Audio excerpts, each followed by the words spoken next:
नमस्कार दोस्तों, YouTube channel लखनमाली में आप सबका बहुत बहुत स्वागत। दोस्तों आज हम लेकर आए हैं 12वीं कक्षा के विद्यार्थियों के लिए जो राजस्थान बोर्ड से 12वीं कर रहे हैं और जिनके पास संस्कृत विषय है। आज हमारा वीडियो उन्हीं के लिए है क्योंकि आपका एग्ज़ाम जैसे कि जुलाई में अभी जो सूचना मिल रही है, जुलाई के अंदर आपका एग्ज़ाम हो सकता है, तो संस्कृत का पेपर भी आपका बचा हुआ है। संस्कृत के हमने वीडियो आपको बहुत सारे अपलोड कर दिए हैं, जाकर चैनल पर आप देख सकते हैं। आज का हमारा वीडियो रहेगा दोस्तों कि इससे पहले जितने भी एग्ज़ाम आपके हो चुके हैं, जैसे पुराने पेपर, ठीक है, आपके 5 साल के पुराने पेपरों का अवलोकन किया, यानी उनके आधार पर हमने संकलन किया है आपके संधि के उदाहरणों का। तो हमने सारे के सारे संधि के उदाहरण यहाँ पर आपको सामने प्रस्तुत किए हैं और इसमें हम आपको एक एक उदाहरण को व्याख्या के सहित आपको बताएंगे कि इसमें कौन सी संधि है, कौन सा सूत्र काम करता है और किस प्रकार से यह संधि आपकी बनती है। तो कंप्लीट आपको पूरी जानकारी मिलेगी और आशा करते हैं कि हमने इसमें जो आपके लगभग 30 उदाहरण आपको हम बताने वाले हैं, इनसे बाहर आपके कोई भी आपको संधि का उदाहरण एक भी नहीं आने वाला है दोस्तों, क्योंकि इसमें 5 साल के जो पेपर हैं उन्हीं के आधार पर ये आपको बनाए गए हैं। सारे के सारे उदाहरण उन्हीं के आधार पर ये आपको उदाहरण यहाँ पर हम बता रहे हैं। तो चलिए स्टार्ट करते हैं आज का ये खास वीडियो। यदि आपने चैनल अभी तक सब्सक्राइब नहीं किया तो चैनल को सब्सक्राइब कर लें, क्योंकि हम आपको इस चैनल पर आपको बिल्कुल कंप्लीट जानकारी पूरी आपको देते रहते हैं और इससे पहले भी हमने कई वीडियो अपलोड कर दिए हैं, वो भी आप देख सकते हैं। और आपको कोई भी साहित्य, जैसे साहित्य का मैटर है, ठीक है ना, जो छंद अलंकार है, साहित्य आपका पूरा जो भी 12वीं में चलता है, उसका पीडीएफ चाहिए तो वो भी आप हमें कमेंट करके बता सकते हैं, पीडीएफ आपको मिल जाएगा। चलिए दोस्तों स्टार्ट करते हैं आज का। सबसे पहले जैसे कि आप स्क्रीन पर देख पा रहे हैं, तो आपको हम बता रहे हैं जैसे कि इसमें 1 नंबर उदाहरण है आपका।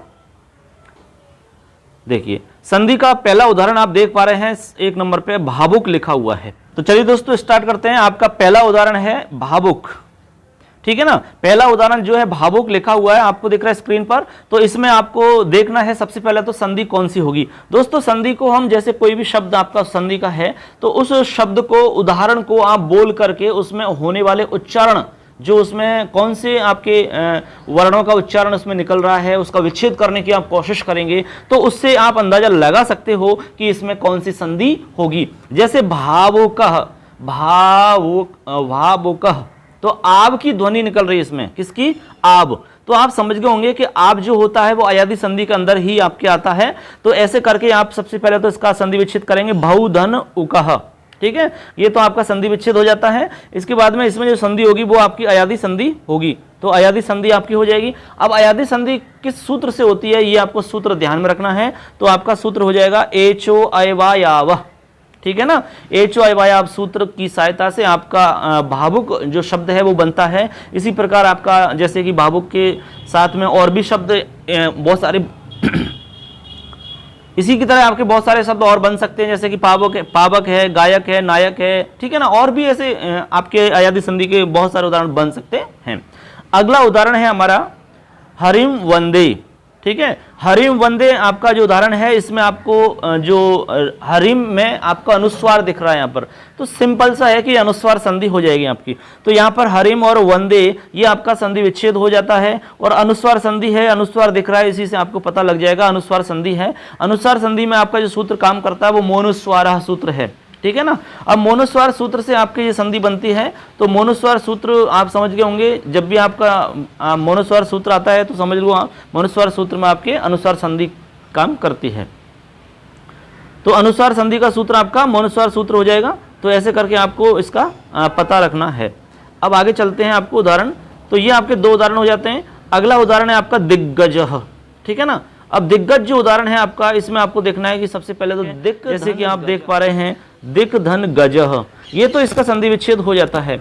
अब दोस्तों दिक और गज, तो यहाँ पर क अंत में है और उधर आपके दूसरा जो पद है गजः, यहाँ पर प्रारंभ में ग है। तो यहाँ पर आप देख पा रहे हैं, यहाँ पर दोनों ही तरफ आपके क्या है, व्यंजन है। तो सिंपल हो गया कि ये व्यंजन संधि होगी बिल्कुल। अब इसमें आपका क के स्थान पर ग हो रहा है, तो क ख ग, यानी जब आप उदाहरण बना रहे तो इसमें क के स्थान पर तीसरा वर्ण हो रहा है। तो आपको पता है कि तीसरा वर्ण जब भी होता है तो वो जश कहलाता है, जश। तो उसको हम जश्त्व संधि कहते हैं बच्चों। क्या कहते हैं? जश्त्व संधि। तो तीसरा वर्ण यदि हो रहा है तो आप समझ जाएंगे संधि हो जाएगी जश्त्व संधि। और संधि का सूत्र आपका हो जाए झलाम जस जशी, ठीक है। जश्त्व संधि के आपके 2 सूत्र आपको ध्यान में रखने, एक तो झलाम जस जशी और एक झलाम जशवंते, ठीक है। उसका भी उदाहरण आपको बताएंगे, जैसे कि आपका जगदीश है, ठीक है। तो ये आपका हो गया इसमें जश्त्व संधि। ऐसे आपका अगला उदाहरण है माता धन इव। अब माता है और इधर इव है, तो माता में आ और इधर ई है, तो आपको पता है कि ई यदि मिलती है तो ई का ए बनता है, ठीक है। तो ई का ए बनता है तो आपको पता है ये काम जो है कहाँ होता है, तो गुण संधि के अंदर होता है। यानी ए ओ अर और अल यदि ऐसा दिखता है तो समझ जाएंगे आप कि ये गुण संधि के अंदर ऐसा हो रहा है। जैसे कि ए हो रहा है, ठीक है, ओ हो रहा है, या अर हो रहा है, या फिर अल हो रहा है, तो आप समझ सकते हैं कि ये काम जो है आपका किस में होगा, गुण संधि के अंदर ये सारे काम होते हैं। अब इसके बाद में आपका जो अगला उदाहरण है वो है श्रीशः। अब श्रीशः में आप सिंपल सा देख पा रहे हैं, इसमें श्री में ई है और आगे भी ईशः में भी ई है, दोनों ई जो हैं मिलकर के आपकी दीर्घ ई बन रही है, ठीक है। तो कुल मिलाकर के यहाँ दीर्घ संधि हो जाती है, और दीर्घ संधि का आपका जो सूत्र है वो है अकः सवर्णे दीर्घः, ठीक है। यानी सवर्ण अक के बाद में यदि अक आता है तो दोनों के स्थान पर दीर्घ हो जाता है, यानी कि वहां सवर्ण दीर्घ हो जाता है। अगला उदाहरण है आपका अजंतः। अजंत, तो अजंतः जो उदाहरण है आपका, इसमें देखेंगे आप दोस्तों अच और अंत। आप थोड़ा सा शब्दों को पढ़ें, तो शब्दों को थोड़ा सा समझें, तो आप बोलने जैसे आप बोलोगे तो आपको उसका विच्छेद समझ में आ जाएगा। तो आप देखेंगे अजंतः अच अंतः, तो अच अंत है, तो अच अंत हो गया, अच धन अंतः, तो अच में आपका च है और इधर अ है, ठीक है। लेकिन आपका च के स्थान पर च छ ज यानी कि तीसरा वर्ण हो रहा है, तब भी आप समझ सकते हैं कि जब तीसरा वर्ण हो रहा है तो आपको पता लग जाएगा कि तीसरा वर्ण सिर्फ एक ही जगह होता है और वो होता है जस्प संधि में। तो आप समझ गए ये भी आपकी जस्प संधि का उदाहरण होगा।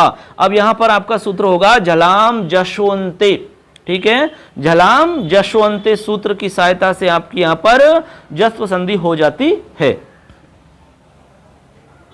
अगला उदाहरण है दोस्तों शिवः धन वंद्यः। शिवः धन वंद्यः। अब आप यहां देख पा रहे हैं कि शिवः इधर आपका विसर्ग है और विसर्ग के स्थान पर ही काम होगा, तो आपको समझ में आ जाएगा यहाँ विसर्ग संधि है। विसर्ग संधि के कोई 2-3 उदाहरण, 2-3 नियम है दोस्तों, वो आपको जब हम संधि पढ़ाई थी आपको हमने इसमें कंप्लीट बता दिया है। वीडियो आप देख सकते हैं, उसमें आप चेक कर सकते हैं, आपको स्पष्ट समझ में आ जाएगा।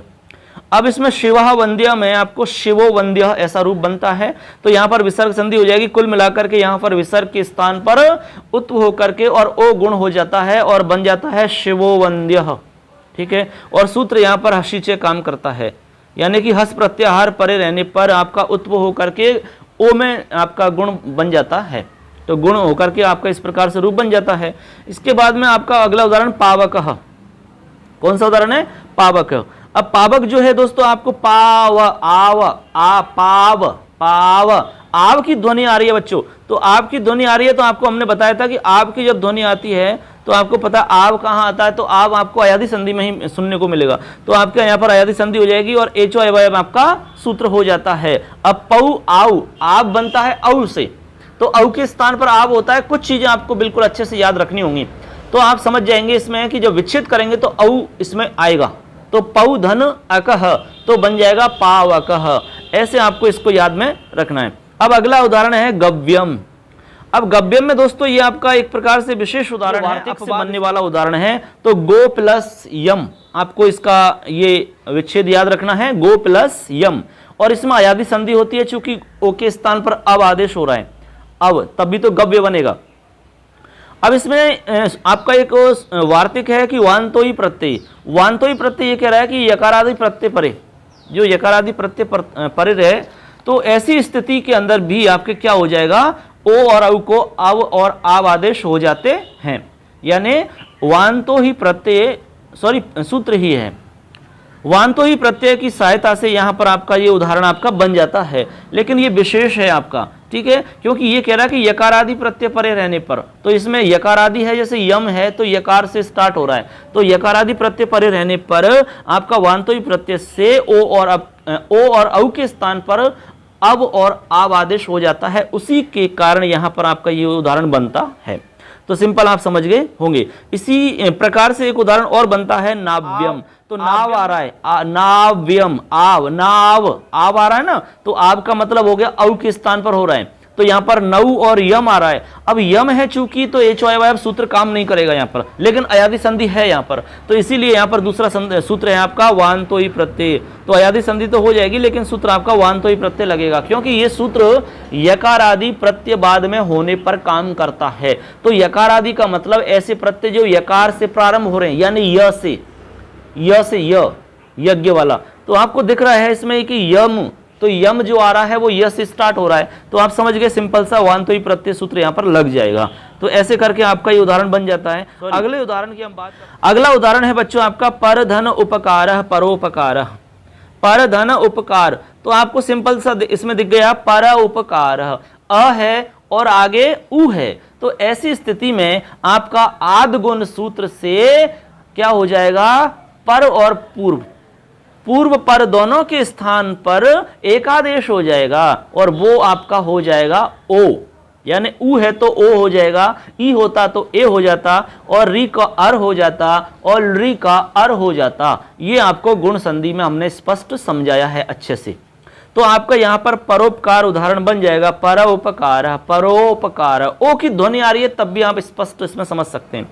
तो गुण संधि हो जाएगी और आद्गुण आपका सूत्र हो जाएगा, ठीक है ना। एक तो होता है अदेंग गुण सूत्र। बच्चों अदेंग गुण सूत्र गुण संज्ञा करता है, ठीक है ना। अत एंग च गुण संज्ञा स्यात्, यानी अत और एंग की गुण संज्ञा होती है। अत से यहाँ पर अ और ए और ओ, ये तीन वर्ण जो हैं इनकी गुण संज्ञा होती है, लेकिन आद्गुण जो सूत्र है ये आपका करता है अवर्णात अचि परे पूर्व परयोर एको गुणादेश स्यात्, यानी अवर्णात अचि परे, अवर्ण के बाद में अच यदि पर में हो तो पूर्व और पर के स्थान पर गुण आदेश हो जाता है। यानी कि पूर्व का मतलब पहले क्या है अ और बाद में क्या है उ, तो पूर्व और पर के स्थान पर गुण हो जाएगा, तो इधर अ और उ के स्थान पर गुण होगा तो ओ हो जाएगा। ऐसे करके आपका रूप बन जाएगा परोपकार। ऐसे ही आपका अगला उदाहरण है बच्चों, इसी प्रकार से आपका अगला उदाहरण है तवलकार। अब दोस्तों यहां पर क्या है, लरी मिल गया, तो लरी मिल गया तो सिंपल सा है, लरी के स्थान पर अल आदेश हो जाता है, तो यहां पर तवलकार बन जाएगा। अल की ध्वनि आ रही है, अर की ध्वनि आ रही है, ए आपको दिख रहा है, ओ आपको दिख रहा है, तो सारे उदाहरण गुण संधि के होते हैं।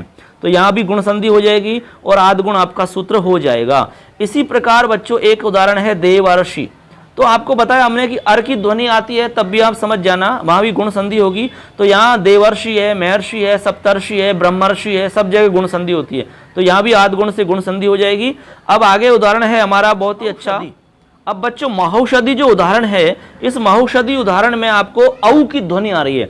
अब हमने कहा कि जब ओ की ध्वनि आए तो गुण संधि आपकी होगी, लेकिन जब औ आए या ऐ आए तो आप समझ जाना जब एक मात्रा और ज्यादा हो रही है, एक मात्रा की और वृद्धि हो रही है, तो आप समझ जाना बच्चों यहाँ पर वृद्धि संधि हो जाएगी। तो यहाँ पर महाधन औषधि, ये आपको उदाहरण, ये आपका विच्छेद हो जाएगा, तो महाधन औषधि।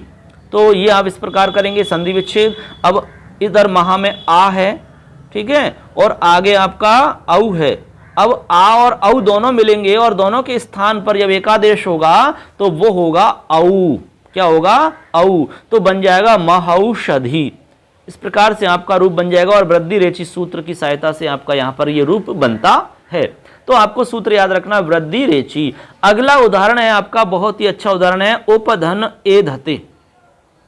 कौन सा उदाहरण है, उपधन एधते।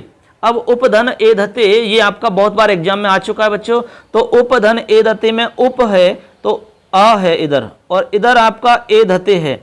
अब चूंकि एधते है चूंकि, तो एधते का एक विशेष नियम है आपका, तो यहां पर आपको वृद्धि संधि तो होगी, ये तो आपको दिख रहा है, ठीक है ना, क्योंकि यहां पर ए दिख रहा है, तो ए दिख रहा है तो आपको एक वाई आदेश हो जाएगा। लेकिन यहां पर एक सूत्र विशेष बनाया है, एते धत्युट सु।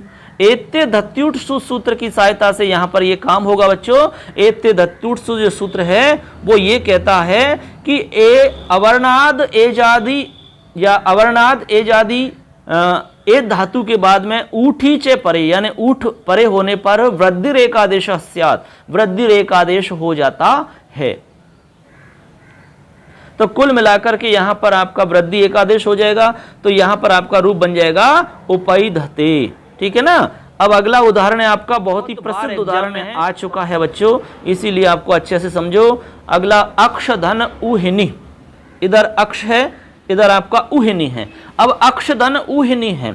अब बहुत सारे बच्चों ने इसमें सवाल किया था, सर हम इसमें अक्ष धन उहिनी है, तो यहाँ पर आपने बताया कि यदि उ मिल जाता है अ के बाद में तो वहाँ पर गुण संधि होगी। हाँ बिल्कुल सही बात है आपकी, गुण संधि ही होती है निश्चित रूप से, जैसे कि हमने परोपकार रूप बनाया था, तो निश्चित रूप से गुण संधि का यहाँ पर नियम लग रहा है। लेकिन आपको हम बता देते हैं कि जब सामान्य, एक तो सामान्य नियम होता है, एक विशेष नियम होता है। तो यहां पर जब विशेष नियम का मतलब यहां वार्तिक की सहायता से ये उदाहरण आपका बन रहा है, तो विशेष नियम के सामने सामान्य नियम कार्य नहीं करता है। तो कहने का मतलब अक्ष धन उहिनी के लिए विशेष एक अलग से वार्तिक बनाया, और वार्तिक है आपका अक्षादुहिन्यामुप संख्यानम, यानी अक्ष के बाद में उहिनी शब्द यदि पर में हो तो वहां पर वृद्धि रूप एक आदेश हो जाता है। ये आपको यहां पर काम होगा और आपका गुण संधि का काम रुक जाएगा, तभी यहां पर आपका इस प्रकार से उदाहरण बनेगा अक्षौहिणी। ये आपका उदाहरण बन जाएगा अक्षौहिणी। अब जो न है ये न आपका अण में बदल जाएगा बच्चों, किसमें, अण में, ठीक है, अण बन जाएगा तो अक्षौहिणी आपका बन जाएगा इस तरीका से। ऐसे आपका अगला उदाहरण है, कौन सा उदाहरण है, प्रधन उह। तो आपका प्रधन उह, तो इसके लिए भी आपको एक आपको वार्तिक याद रखना है बच्चों, और वार्तिक आपका बहुत ही फेमस है और बहुत ही प्रसिद्ध इसलिए है क्योंकि यहाँ से कई बार सवाल आ चुके हैं आपके, तो इसलिए आपको अच्छे से समझना है। प्रादु होडो ढय शेषु, ये आपका वार्तिक है, प्रादु होडो ढय शेषु, यानी प्र के बाद में उह उड उडी एश एश यदि पर में हो तो पूर्व पर के स्थान पर क्या हो जाता है आपका, ये आपका हो जाएगा वृद्धि रूप एकादेश। तो वृद्धि रूप एकादेश हो जाएगा तो आपका रूप बन जाएगा इस प्रकार से वृद्धि संधि का प्रौह, क्या बन जाएगा, प्रौह। इसी तरह प्रौढ़ी बनेगा, प्रेष बनेगा, प्रेष्य बनेगा, ऐसे उदाहरण आपके बन जाएंगे बहुत सारे। अगला उदाहरण है आपका प्रेजते। कौन सा उदाहरण बच्चों, प्रेजते। अब प्रेजते जो उदाहरण है आपका, ये आपका है आपका प्रेजते का उदाहरण। देखिए इसमें आपका सूत्र काम कर रहा है एंगी पर रूपम। तो यहां पर प्रेजते के अंदर जो संधि होगी आपकी वो होगी पर रूप संधि, ठीक है। अब देखो प्र के बाद में एजते है, अब प्र के बाद में एजते है, अब प्र चूंकि उपसर्ग है तो आपको नियम थोड़ा सा याद रखना है कि एंगी पर रूपम सूत्र है, एंगी पर रूपम जो सूत्र है वो पर रूप संधि करता है।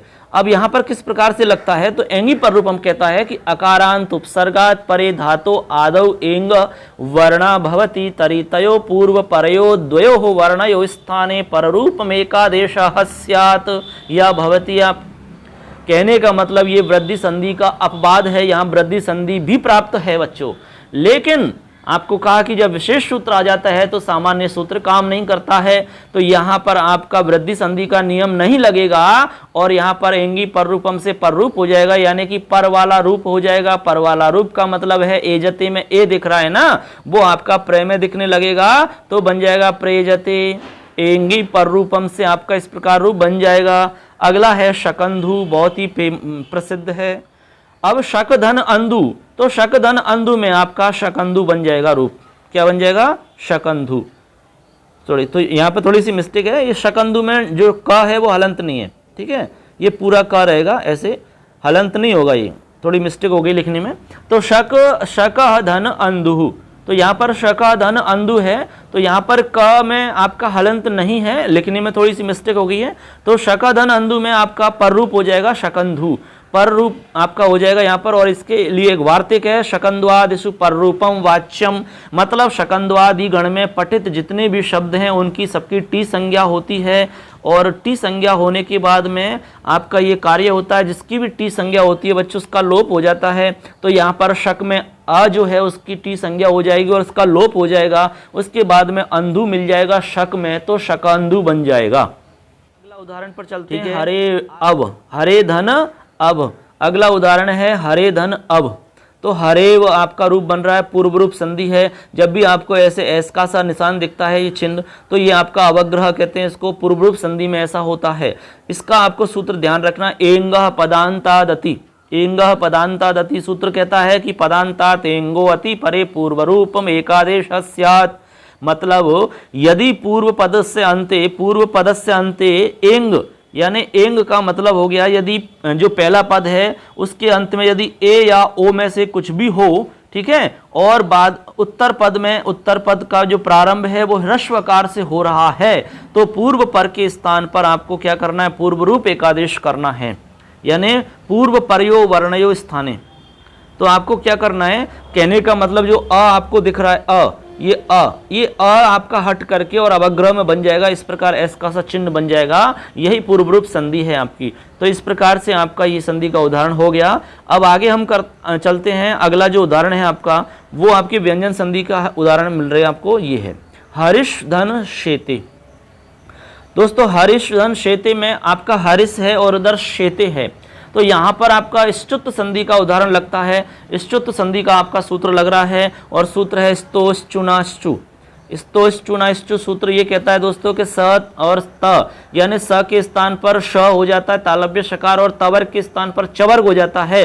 यदि श और चवर्ग का योग हो तो ये काम होता है, तो ऐसे करके स्तुत संधि हो जाएगी, क्योंकि यहाँ पर स के स्थान पर आपका तालव्य शकार हो जाएगा, क्योंकि इधर दूसरे पद में आपका श ऑलरेडी मौजूद है, कहने का मतलब योग है, उसका योग यानी जुड़ा हुआ, ठीक है ना, इसीलिए ये सूत्र आपका काम करता है, तो स्तुत संधि आपकी बन जाएगी। ऐसे आपका उज्ज्वला, तो उद धन ज्वला से आपका उज्ज्वल बन जाएगा, यहाँ भी स्तुत संधि है, ठीक है ना। यहाँ पर उद धन ज्वला है तो दे है, तो दे का आपका दे जो है तवर्ग में आता है और तवर्ग का त द तीसरा वर्ण है द, ठीक है। अब आपको हमने कहा कि तवर्ग के स्थान पर पूरे का पूरा च हो जाएगा, तो आपका तीसरे की जगह तीसरा करना है, तो त का तीसरा है तो च का तीसरा च छ ज, इसलिए आपका उज्ज्वल बनता है। अगला उदाहरण है आपका तट्टिका। कौन सा उदाहरण है, इसमें है तट्टिका, तत् धन टीका। अब तत् धन टीका में दोस्तों तत् है और टीका है, तो यहाँ पर थोड़ा सा चेंज हो जाता है, तो यहाँ पर ष्टुत संधि होती है आपकी, और ष्टुत संधि का सूत्र है ष्टुनाष्टु। ष्टुनाष्टु सूत्र ये कहता है कि स के स्थान पर आपका मूर्धन्य शकार हो जाएगा, इसमें थोड़ा सा अंतर है बस, ये जो स है आपका मूर्धन्य शकार हो जाएगा और तवर्ग के स्थान पर टवर्ग हो जाएगा। यदि श और टवर्ग में से किसी का भी योग हो तो, यानी इनमें से किसी का भी योग हो तो आपका यह सूत्र काम करता है। तो तत् धन टीका में आपका तय के स्थान पर ट हो जाएगा, क्योंकि तवर का पहला है तो टवर का पहला ट होगा, और इसमें टीका में ट जो है मतलब आपका टवर्ग में से ट मिल रहा है, तो इसका मतलब ट का योग है यहाँ पर, ठीक है। इस प्रकार से आपका ये बन जाएगा। अगला है वाक धन ईशा, तो वागीशा बनेगा, सीधा सा है, तो क का क ख ग तीसरा हो रहा है। हमने कहा था कि जब भी तीसरा हो रहा है तो समझ लो आपका जस्व संधि में होता है और कहीं नहीं होता है, तो जलाम जशवंती से ये आपका रूप बन जाएगा। अगला उदाहरण है आपका जगत धन ईशः, तो जगत धन ईशः में जगदीश बन जाएगा, क्योंकि त थ द में तीसरा हो रहा है तो जगदीश बन जाएगा, जस्व संधि हो जाएगी, और उदाहरण है जलाम जशवंती, ठीक है। अगला है सद धन कारः, तो यहाँ पर सद धन कार में आपका दे का तय हो रहा है तो सत्कार बनता है। अब दोस्तों आपको ये ध्यान रखना है कि सत्कार बन रहा है तो यहाँ के दे का तीसरे का पहला हो रहा है। जब भी पहला होता है तो पहले का मतलब होता है चर, तो जब आपका पहला अक्षर हो रहा है किसी की जगह, तीसरे की जगह, चौथे की जगह, तो आप समझ जाना वहां चर हो रहा है। चर का मतलब चर्त संधि हो रही है, और सूत्र है खरीचे, तो खरीचे की सहायता से यहाँ पर आपके चर्त संधि हो जाती है, तो रूप बन जाएगा। तो अहम धन पठामी, अहम धन पठामी में अहम में म जो है हलंत है, आगे आपका प जो है व्यंजन है, तो जब भी म के बाद में व्यंजन मिलता है तो म जो है वो अनुस्वार में बदल जाता है, यही आपका नियम है, बस अनुस्वार संधि हो जाती है तो मनुस्वार सूत्र काम करता है। इस प्रकार से आपका बन जाएगा। अगला हमारा यहाँ तक हो गया। अब इसके बाद में अगला उदाहरण आपको बताते हैं। अगला उदाहरण है विष्णु धन त्राता।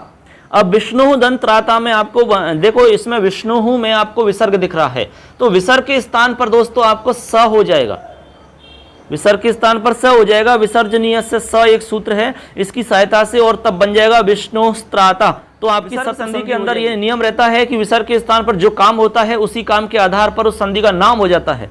यदि उ हो रहा है तो उत्व संधि हो जाएगी, स हो रहा है तो सत्व संधि हो जाएगी, ठीक है। अब है निश्छल, तो निहितन छलः, तो निहिधन छला में नी को से हो रहा है तो विसर्ग के स्थान पर से हो जाएगा, और से के बाद में जो से हो जाता है तो स्तुत संधि का नियम भी लग जाएगा, तो निश्चल बन जाएगा, तो विसर्जनीय से सूत्र यहाँ पर काम करेगा। कह धन अपि, कह धन अपी में आप देखेंगे क से पहले अ है और बाद में भी अ है। जब विसर्ग से पहले भी अ हो और बाद में भी अ हो तो ऐसी स्थिति में सूत्र लगता है अतोरोर प्लुताद प्लुते। मतलब इस सूत्र की सहायता से यहां पर उत्व हो जाएगा और उत्व होकर के गुण हो जाएगा और गुण होकर के ओ बन जाएगा। ठीक है, उसके बाद में यहाँ पूर्व रूप संधि का नियम लगेगा तो कोपी बनेगा। इस प्रकार से करके दोस्तों आपका अंतिम उदाहरण हो गया क धन अपी कोपी बन गया, उत्व संधि हो जाएगी, अतोरोर प्लुताद प्लुते आपका सूत्र हो जाएगा। ऐसे करके हमने आपको यहाँ पर 30 उदाहरण आपको कंप्लीट बताए हैं दोस्तों। 30 उदाहरणों में से आपका एक भी उदाहरण बाहर आने वाला नहीं है, लेकिन आपको सारे उदाहरण आपको अच्छे से समझने और याद रखने हैं। ये आपको जितने भी उदाहरण हमने बताए ये आपके 5 साल के जो पेपर आपके हुए हैं बोर्ड के, उनके आधार पर हमने इनका संकलन किया है और हमने एक एक उदाहरण को अच्छे से बताया आपको। कोई भी प्रॉब्लम आपको किसी भी तरह की दिक्कत है तो कमेंट करके हमें बताएं और कोई भी प्रश्न है तो आप पूछ सकते हैं। ठीक है, तो ये आज का हमारा वीडियो। मिलते हैं अगले वीडियो में, फिर मुलाकात करेंगे आपसे एक बहुत ही अच्छी जानकारी के साथ में, फिर आपके साथ में उपस्थित होंगे दोस्तों। तब तक के लिए इसका अध्ययन करें, अच्छे से मस्त रहें, व्यस्त रहें, लेकिन अस्त व्यस्त नहीं रहें दोस्तों। इसका आप अच्छे से ध्यान रखें। मिलते हैं अगले वीडियो में, तब तक के लिए जय हिंद, जय तु भारतम, जय तु संस्कृतम। धन्यवाद दोस्तों, मैं आप सबका दोस्त लखनलाल माली। धन्यवाद।